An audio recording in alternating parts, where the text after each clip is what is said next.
Happy 2026, captains. Welcome, and I hope the start of your year has treated you so well so far. And welcome back to CNU Talks Live at Lunch. I am Grace Marks, class of 2021, and your Assistant Director of Alumni Relations here at Christopher Newport. And I'll be serving as our moderator today. We're excited to jump back into the Live at Lunch series, which is brought to you by the Christopher Newport Alumni Society and your Office of Alumni Relations. We're so excited for this opportunity to continue to bring you speakers and topics that speak to both your hearts and minds. Now, to start off 2026 season, we are grateful to have President Kelly joining us once again. This is now his third year here at Christopher Newport and his third time joining us. You may remember last year when we had the pleasure of having him share about our new strategic compass that is guiding our university now into our future. Or you might remember his first year when he was introducing himself to us as our new president. Now, today, we get to hear all about how year three is going. And spoiler alert, it's going pretty good. You're going to get to hear about building openings and athletic triumphs and all the growth that our university has and continues to experience as we pursue becoming the number one public regional university here in the United States. After that, there's even going to be time for you to ask President Kelly some questions. So please, we want you to be a part of this conversation. So put those down below in the Q&A box, and I will share those with him towards the end. This will also be recorded, so you can share it with a friend after the fact. So be on the lookout for an email early next week that has this recording for you to share so people can be up to date about all things Christopher Newport. With that being said, though, thank you for joining us. And President Kelly, thank you for joining us. And so I now turn over the mic to our sixth president of Christopher Newport, William G. Kelly. Well, thank you, Grace. I appreciate that, and very well done, ma'am. And to Captains for Life, thank you so much for taking a moment out of your busy day, especially those of us up and down the East Coast, probably thinking about weather and all those type of things. So let me just start right there and hope you and your families are safe and the power stays on and you're able to navigate through the weekend and into early next week as we anticipate what's going to be a storm that's going to be very different depending on where you live up and down the East Coast or throughout Virginia and this whole Mid-Atlantic region.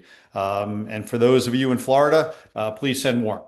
So, as Grace said, Angie and I are in our junior year and we are enjoying it. I think in college or in high school, right? Junior year is your best year. You've kind of figured out the lay of the land. You're in your major. You're moving along. You got a couple bucks in your pocket, hopefully, and you're not worrying about, where am I going to get a job? Where am I going to get employed at? What's going to be next? Am I going to grad school? Am I not going to grad school? You're still in that sweet spot where those things are on the horizon, but you're not there yet. So I think we feel a little bit like that. I don't feel like plan on graduating after my 4 years. I want to make this a long college career as long as I could possibly do that. So I prepared with the staff some remarks today just to make sure we hit all of the highlights. But I really want to make sure that we give you folks the maximum amount of time. This is an opportunity again to listen and learn, see where our alumni is at, see what the questions that they have,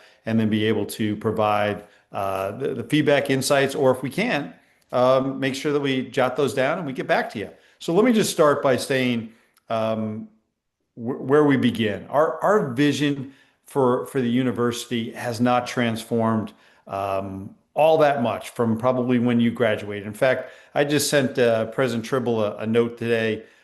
We had the opportunity to go to an event last night at another institution, and both Angie and I walked out of the event. It was a fine event. It was great. But we said, boy, how lucky are we to be at a university that is just anchored in excellence in all that it does. And that's really where, we start as we think about what are the distinctives of your university, right? It is anchored in excellence. It is student focused. We are all about our students.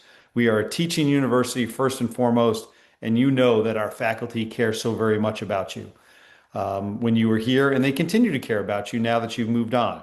And I hope you stay in touch with them because it does mean a lot to our faculty. We are the number one regional public university in the state of Virginia, and we aspire to be the number one regional public in the nation. That's who we are. So we're living into what we are all about. We're a liberal arts university, first and foremost. But we know that over 50% of our graduates graduate with a STEM degree. And when you add business on top of that, it's 70% will graduate with a business or STEM degree. But each and every one will graduate with that foundation in the liberal arts, as you know so well, that allows you to work with others, communicate in the written spoken word, solve complex problems at the end of the day, get to yes. And that's what business and industry expects from us or whatever line of work that you're in. And then that foundation, that bedrock of Christopher Newport University is honor, service, scholarship, and leadership, our core values, which align so much with what I've lived in my 40 years of service in the United States Coast Guard and now my 3 years here at Christopher Newport University. It's what attracted both my wife and I to this institution. And at the end of the day, what do? We graduate students, we graduate leaders, we graduate young women and men who are ready to go out and live a life of significance. So when folks ask you what's the distinctive about CNU, they're anchored in excellence, right? They are student focused.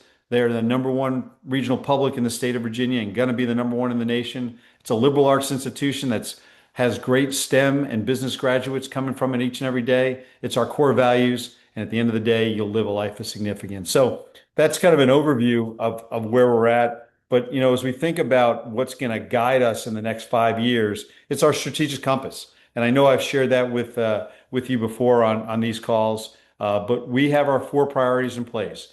First and foremost, right, we are going to stay anchored in the liberal arts, right? We are committed to an education in the liberal arts. Number two is we know we need to connect with our community and serve our community more broadly. And that will not only serve the community, but it will serve Christopher Newport University. We believe we can be the most inclusive university in the nation. One of the things that struck me from day one was we hold doors. We look people in the eye. We have conversations. And what does that mean? It means I see you, I value you, and you belong here. And I think that's in each and every one of our captains' DNA. And I'm confident that that will drive us going forward. And then we need to build a foundation to thrive, right? And that foundation to thrive we have to be as fiscally efficient as we possibly can be. We need to continue to engage in development as much as we possibly can, both with our alumni, with business and industry, with those donors who see something valuable in that CNU education and want to give back. And I hope our alumni see the value of that CNU education and desire to give back so others can follow in your footsteps. And we also want to be the most sustainable university that we possibly can be. And we've made great strides and we were actually getting great accolades for our work with regards to sustainability. And then, what's the bedrock? What's the lifeblood of any university? It's our students, right? So how do we continue to get the word out? And I'll talk a little bit more about where we're at with regards to admissions and getting the word out. Let me provide some accolades about your alma mater. First and foremost, U.S. News and World Report rankings came out. They had us once again the number one regional public university in Virginia and the number three public university in the South. We're the number one for innovation in Virginia, across Virginia. I thought that was amazing, and so proud of that. And that will just feed our efforts and energy as we move into the CERC. And we're also ranked number one for how we treat military veterans. I believe we have a lot more to do there, but we've actually doubled the number of veterans on our campus in just 1 year. And I think we have a long way to go there, but we're on a great trajectory. Enrollment is up. We've seen the first growth in enrollment in 9 years this past fall when our students arrived on campus in August. That's a very positive sign. That enrollment is up from not only our continued outreach to first-time in college students, those 18 or 19-year-olds graduating high school, but it's also up because of our transfer students.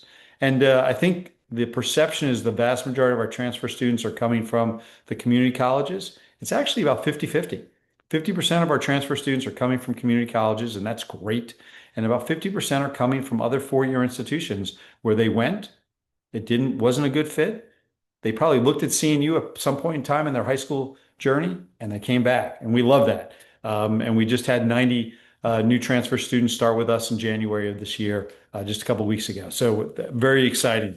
From an application perspective, we crushed it last year. Last year was our highest number of applications ever, and I'll tell you we're 11% above that this year. So we're gonna go across 10,000 applications this year. I'm very confident of that. It'll be first time in Christopher Newport University's history, and that will include not only great numbers from in-state, but also an increased number of out-of-state folks who are learning about this institution, learning about what makes this place special, and thinking about maybe coming here. So your continued support, your continued engagement, and helping us get the word out about this amazing university is greatly appreciated. And then being able to close the deal, right? We want to have access to CNU, but we have to make it affordable.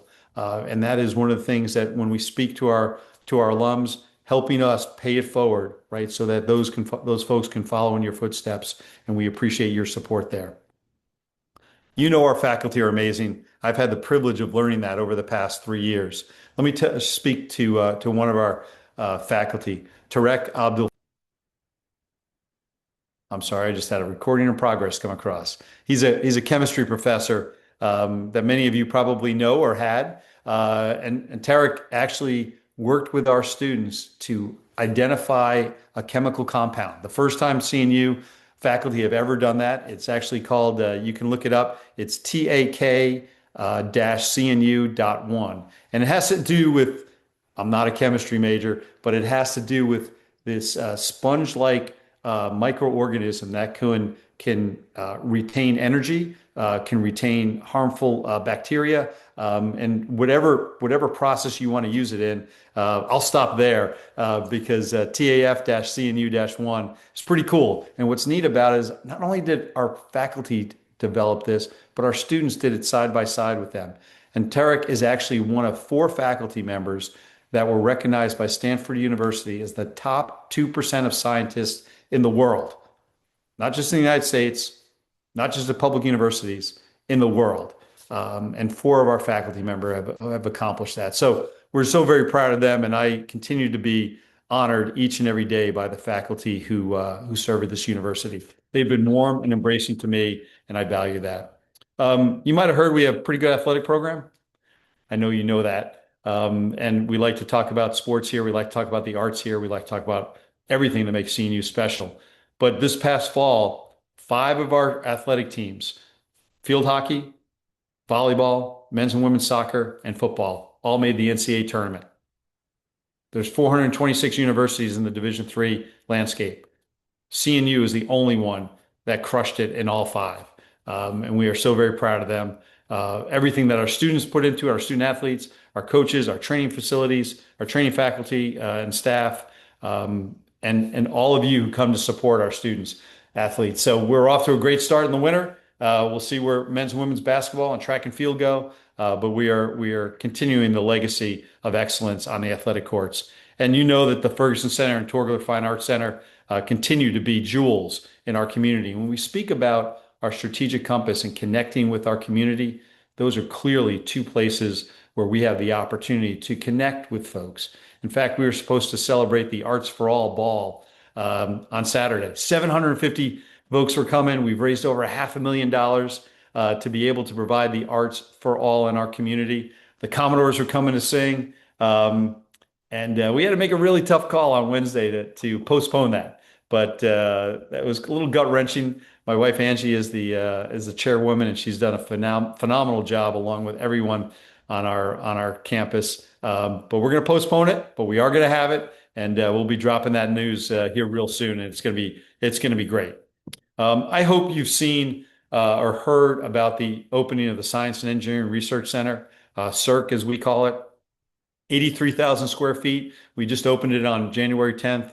Governor Northam was here. Many members of local business and industry were here. Newport News Shipbuilding, Jeff Labs, Virginia Tech Center. So it's a great facility. Please check it out online. And when you come to campus, go check it out. It is phenomenal. From the 2-story drone lab up on the 3rd floor to the maker spaces on the 1st floor. We have this kinesiology lab for our new kinesiology major, about 5 years in now, right? Where you can actually put a student, a faculty member, or a president in this chamber and adjust the temperatures, adjust the humidity, the climate, and see how individuals are impacting when they're on a treadmill, on a bicycle, doing workouts, whatever it might be. Our kinesiology students are going to thrive in these new spaces. And I am certain it's going to be a selling point for students that want to come here in the future. And it's not only about kinesiology. Whether it's our students who are studying computer science, students who are doing research with drones. It is a phenomenal facility, and words don't do it justice, or at least my words aren't doing it justice.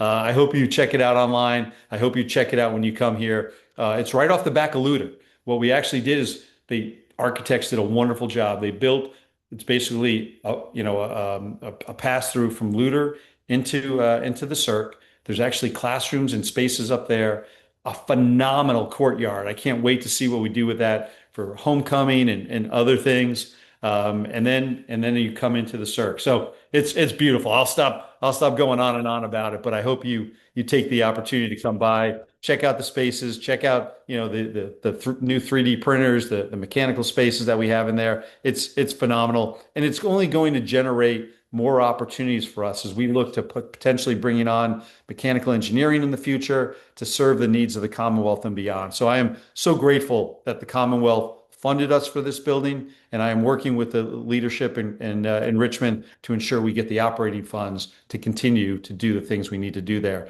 and share it as broadly as we possibly can. Let me pivot a little bit and take a drink of water here quick to our alumni engagement efforts. Baxter and his team do a great job of connecting with you, our leaders of the different alumni groups up and down the East Coast and across the nation. We are so grateful for your leadership and all that you do, and that we see the energy growing. And I truly value the opportunity to get out and about and spend time, whether it's with Nick out in the Roanoke area talking about alumni writ large, or getting to visit with our folks on the South Side or up in DC or in Richmond or right here in the peninsula. And I really hope to be able to get out with Richard Long and Baxter and others, to folks in other areas. So if you have a 2, 3, 4, 5 cohort of Captains for Life and you'd like us to engage and get out and see you, please let us know, and we will do all we can to try to make that possible. We have some trips scheduled for Florida later this year. Actually later this winter, and then we have a potential to get out west to visit with some of our folks there. So a lot of stuff going on there, but what would really help is if you could take a moment, 10 minutes, maybe this weekend as the snow's falling or the rain is falling or the sleet's falling, depending on where you're at, and go online and take the alumni survey. It's going to help inform and educate us on what we need to do to best serve you and how you can best stay engaged with our university. So please, I'd encourage you. We've had great returns to date, but each and every person helps us listen and learn to our alumni. And you are the lifeblood of this university. You know that every great university in this state and across this nation has a strong alumni. We are the youngest university in the state of Virginia, and we are building an incredibly strong alumni base. And we ask you to help us continue to add to that. So let me close by thanking all of our close before we move to questions. Thanking all our Captains for Life for everything you do in the Alumni Network, for your gift of time, talent, and treasure back to the university you love. I am just so impressed. Our alums love this place, whether they're CNC grads or the most recent CNU grads. You love this place. Your experience here meant something.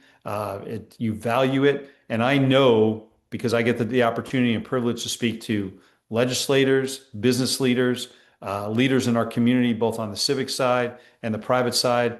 When they get one captain, they want two. When they get two, they want four. They are so impressed with how you approach things. And I think that comes back to our distinctives, our vision, right? Who we are, anchored in excellence, focused on graduating students who will go out and live a life of significance. So thank you so much for the opportunity to be here with you on this Friday afternoon. And I hope you share it broadly, as Grace said. And so if you're not watching this on Friday afternoon live, I hope you're watching it at some point in time in the future. And I look forward to the opportunity to get to meet you in the not too distant future. So Grace, with that, maybe if we have any questions, or if you have a question or two for me, we can go there. Yes, absolutely. Thank you so much. That was so great. I just love getting to hear these updates about how our university continues to grow, both as someone to proudly work for the university, but also as a proud graduate as well. But so our first question, so you're now in year 3 here. Yeah. How has your approach to leadership changed to best support our community and our university needs? Yeah, so leadership of the university or personal leadership style or go anywhere I want with that? Anywhere that you'd like with that. Okay. So let me just share a couple thoughts. Um, we know when we move into to a new role. I'll back up even further. When I'm going through my interview process, and I made it to the final interview, I was so excited. And I go into the interview, and I was nailing it. I was hitting these questions, solid doubles, through the gap. And then somebody asked me, Admiral Kelly, who are you going to bring with you to Christopher Newport University? And I was stunned. I was stopped in my tracks. Because in the military, you never really bring people with you. You have a little bit of say in that, but not a lot. Um, and that was I still talk to that individual all the time. And I say, you stumped me. But now, 3 years into the job, what I see is that there is a normal ebb and flow, right? There are some people who chose to move on to other things. There are some people that, we made some changes on the staff. And then I think about Dr. Colvin, right? Dr. Mhm. Bob retired after, you know, countless years of service, not only to Christopher Newport University, but to our nation, to the Commonwealth, and to our nation. And just a wonderful human being with a great sense of humor and just the sagest of advice possible. So we gathered with the cabinet, with our deans, and with the vice provosts on January 6th for our what we call our onsite, right? So we have an offsite in May, we do an onsite in August, and then an onsite in January, just to gather the entire team before we jump on to the merry-go-round that is, higher education. And as we were sitting in the Dr. Robert Colvin Rotunda, which has been named in honor of Dr. Bob up on the third floor of Luder, I looked up and I saw Dr. Bob's name there, and I was looking at the team, and I realized that 16 people out of the 18 people in the room were new to their position over the past 5 years, right? So the provost stepped into his role just before I got here. So did some of the deans. But then one of our deans, Dean Guajardo, is now a vice provost.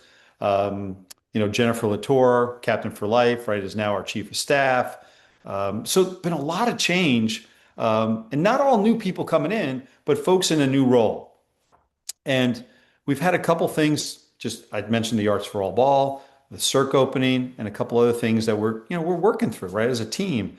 And what I've noticed is it takes about 2 years to truly get folks to understand who you are, what you're about, for me to understand who they are and what they're about, to develop those relationships and build that trust.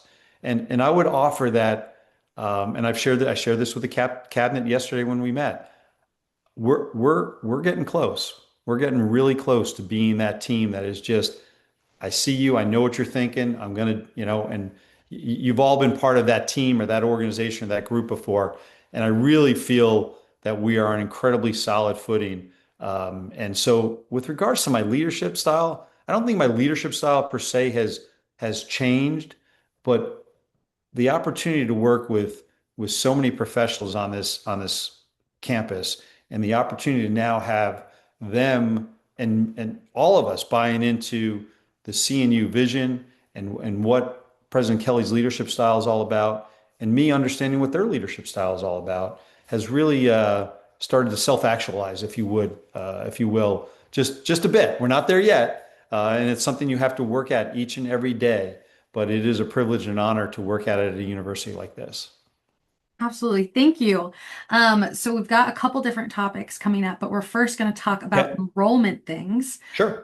So first, Bill Mann, thank you. You are always on these and we appreciate him so much. But he asked, the Daily Press recently reported that the number of foreign students attending U.S. colleges is declining.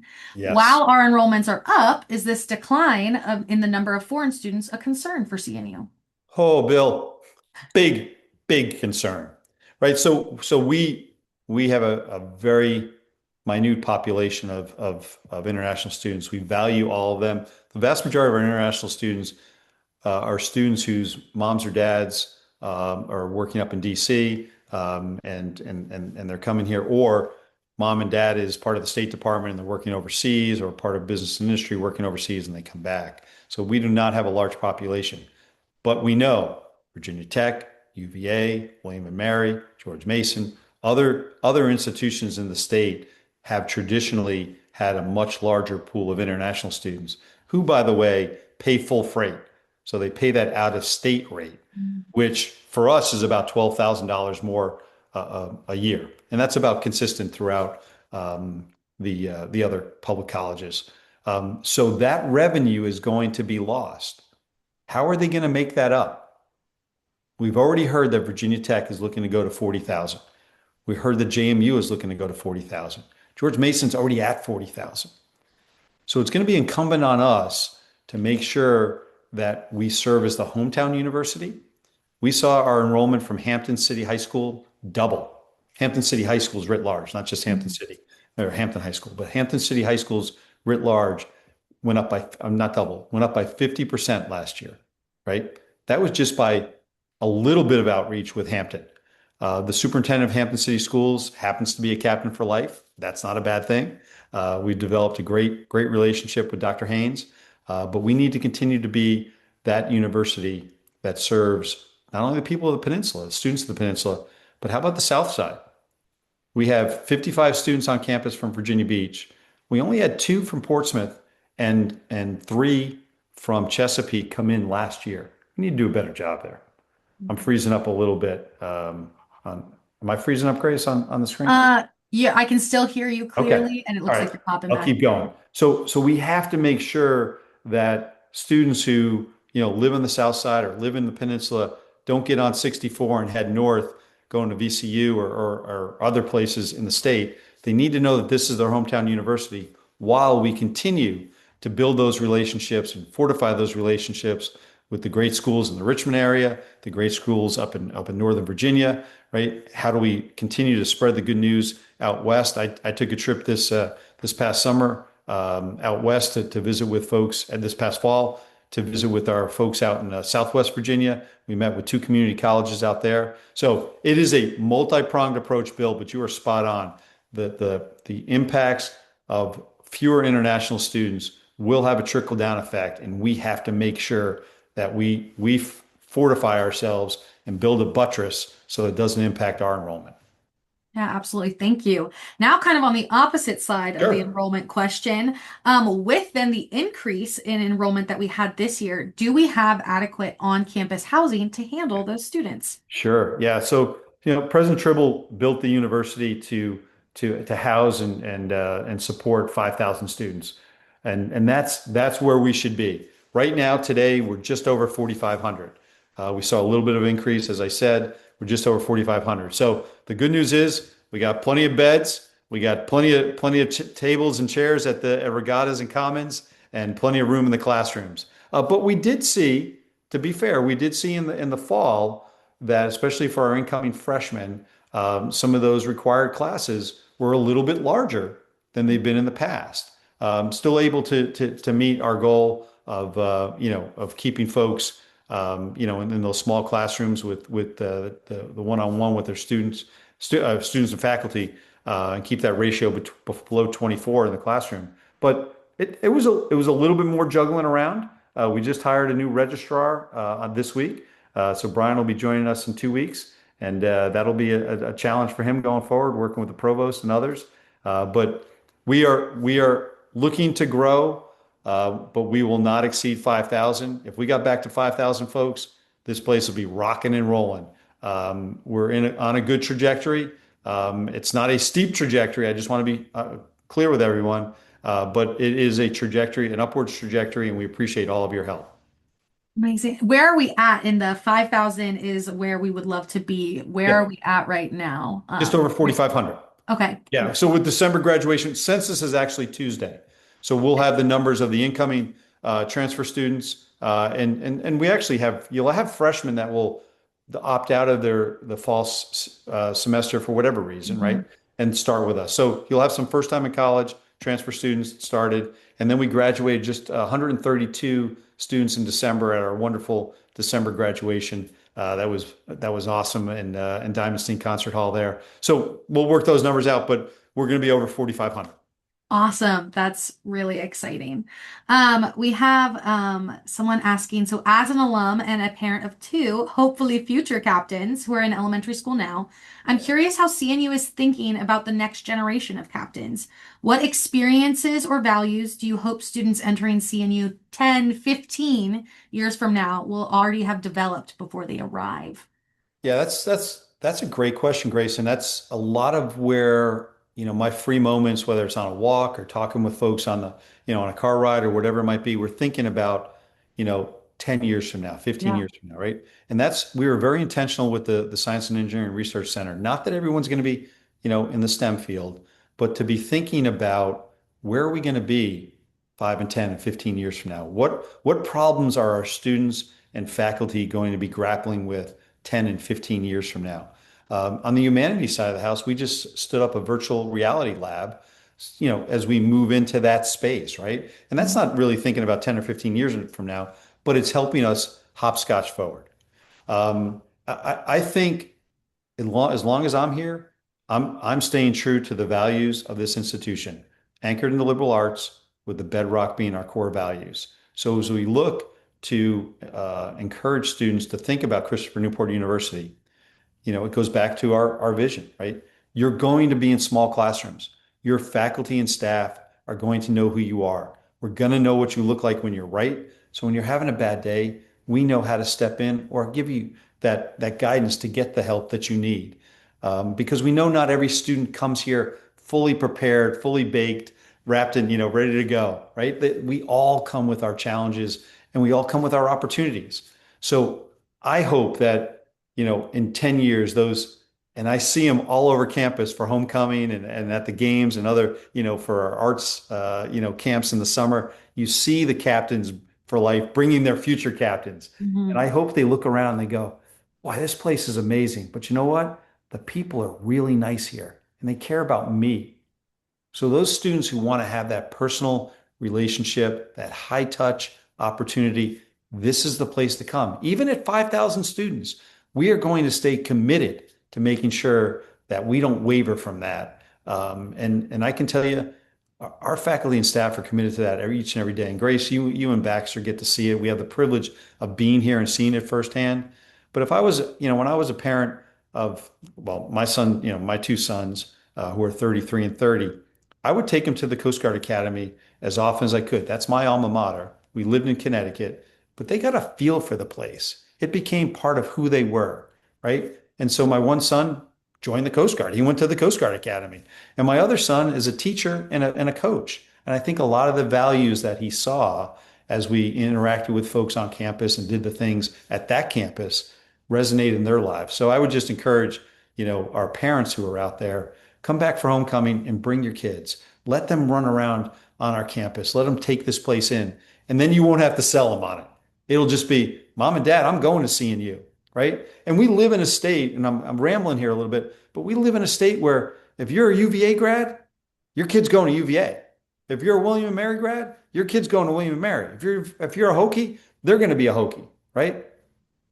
I hope and I'm certain we will get to that point with our captains. And we're seeing it already, right? We're starting to see, those captains for life so proud to come back and drop their captain off and get them out of the house, but also know that they're going to be taken care of at the place that they were taken care of. So I feel very, very, very passionate about that. And I really appreciate that question.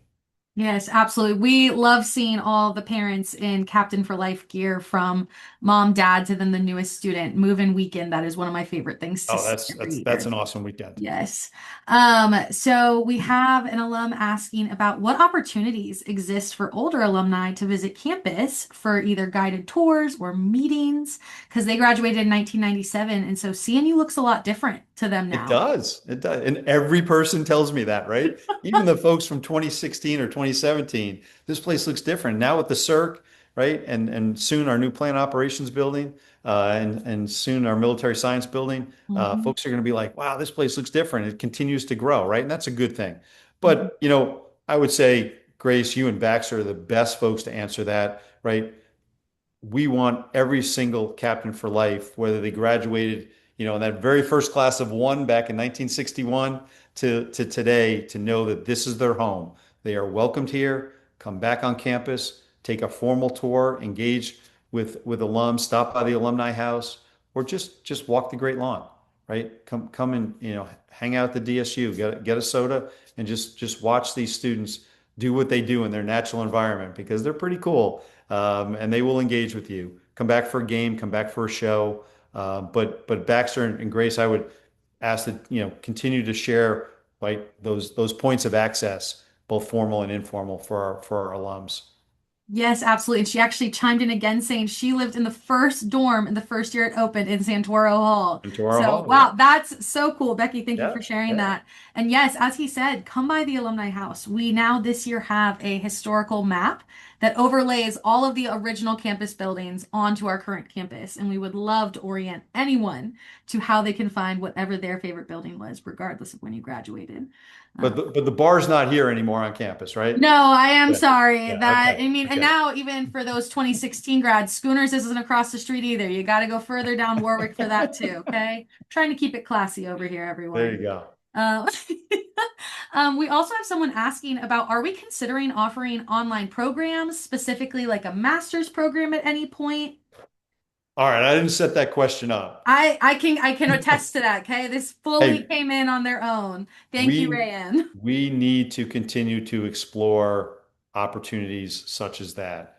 And we are going to be launching a master's degree in national security studies, and it'll predominantly be online. And that will be coming out hopefully in 27. Yeah, right. Won't be this summer, be next summer. We'll be launching that. So that will be our first foray. And going online is not as easy as just taking what you do in the classroom and putting it online. It takes a lot of time, effort, and energy, but we recognize we have to be more intentional about identifying the right opportunities, right? We're not going to be Phoenix University, but we need to identify the right opportunities to ensure we can engage with the broadest array of students possible as we think about that enrollment, right? And I don't think that enrollment is going to be, we're not going to be Liberty University, but we are working in the direction to identify the right opportunities to provide online learning, online education for those students who desire it in the areas that we believe it's appropriate. Awesome. And that actually came from Rayanne, who just chimed in saying they're an international student from Lebanon from All the class of right. 2012. Thank you guys Yeah. for sharing a little bit about more about what your story at CNU is. That's really cool to hear. And then we have Scott Miller asking, can you share a little bit more about the progress made to date regarding the strategic compass? How's the implementation go? Is there anything you're really excited about in the implementation right now? Yeah. So thank you, Scott. And Scott, thank you for being the quintessential captain for life and your support of the university you love. And Angie and I value your support deeply. So, strategic compass. We took about 18 months to engage the community fully, right? And when I say community, I mean on campus, our alums, folks in the community itself of Newport News and the Hampton Roads region. We vetted that through our board of visitors. We had basically a full day session where they tore it apart. They asked great questions. They gave us great feedback. We had some give and take, and then we brought the strategic compass back to them in February of 25. They approved it at that board of visitors meeting, and then we set out on that was really the four priorities, right? So that's advancing the power and promise of the liberal arts, connecting with our community, and creating a culture of inclusion and belonging, and building a foundation to thrive, right? So we got that, and then it had the key goals underneath that. But really, the rubber hits the road when you start talking about what are the action plans. And so we've identified 49 action plans that will cover 5 years. We are on the precipice of releasing those, and I've held back a little bit, probably for about another 10 days to 2 weeks, because we wanted to get the governor's budget first, right? The governor provided his budget just before the holidays. We reviewed that, right? It's a challenging budget climate. So how do we balance the things we know we need to do in the strategic compass with the challenges of what the budget's going to be? And now we have a new governor. So where is that going to go? What are the puts and takes going to be from that? a little bit of unknowns, but we are just about ready to share and launch those 49 action plans, knowing that some of them start in the fall of 27, right? So I'm excited about the work that's been done on that. But Scott, that was really that was about 6 months worth of work to say, okay, here are the goals. How do we accomplish those goals? What are the action plans going to be to accomplish those goals? So my hope is by mid-February, that's as transparent as it can be, knowing that not all of them are things we're going to start tomorrow. And it is a 5-year plan. 2030, we'll be sitting down going, okay, how do we do? We will have a dashboard. I'll be sharing that dashboard with the Board of Visitors, and I believe there'll be opportunities to share that with this group as well. So thank you for that question. Yeah, thank you. And yes, always thank you, Scott, for tuning in and all of you for submitting these questions. We're going to end on just one last one, and then you Okay. can all enjoy the rest of your day. But what is your favorite campus tradition, whether that you've seen from alumni or for students? You've seen 3 years worth of them now. I So what have. sticks out to you? What's your I favorite? have. So there's a couple. Can I have a couple? I mean, you're the president. You can do what you like. Okay. All right. Well, yeah. So if Angie was here, she would tell you that the honors convocation and Mm. signing the honor code, she gets to be one of the witnesses for that. So that is very meaningful for her, and for me. But I would tell you that's what she would say. From a kind of fun enjoyment part, and I get this question almost every time I do an open house with incoming students. Um, I think our tradition of the pancake breakfast the night before finals, it's Yeah. really cool. Like we had over 900 students come this Sunday night, this past Sunday night, right, for before finals in December when we have our, that whole day, right? Mhm. We have our holiday celebration on the lawn, lighting of the lawn. We have our holiday event in Diamondstein. The community is all there. The band's playing. The lights go on the tree. It's just a wonderful day, and then we cap it off by serving breakfast to our students. And I grew up working in a restaurant, so I'm ready to go on Back that. to your roots in that moment. I am in my zone then. So that's a fun one. Hmm. Um, I truly believe that the Wednesday morning walk has become a tradition. Yes. It's become a thing. For those who don't know, when I first got here, I wanted to do something to connect and learn from our students. I have Jim Ryan, who I have a great deal of respect for, at former president of UVA, did a run with Jim, but I like to run, but not every student wants to run. So we do a morning walk. If you'd ever like to join us, you're more than welcome. We meet in the plaza at the fountain, and we do basically a mile and a half around campus. It takes about a half an hour, and it's no agenda, just talk. So at the end of the first year, on our last walk, I was walking with a freshman and a senior, and I said, "So do we continue doing this?" And they were like, "Sir, this is a tradition. We have to do this." And we never have less. Even on this past Wednesday, it was 28 degrees out, so we go in the Freeman Center and we walk around the track. We had 20 folks show up. I mean, Wow. it's just they just keep showing up, and it's a wonderful 30, 45-minute start to my day.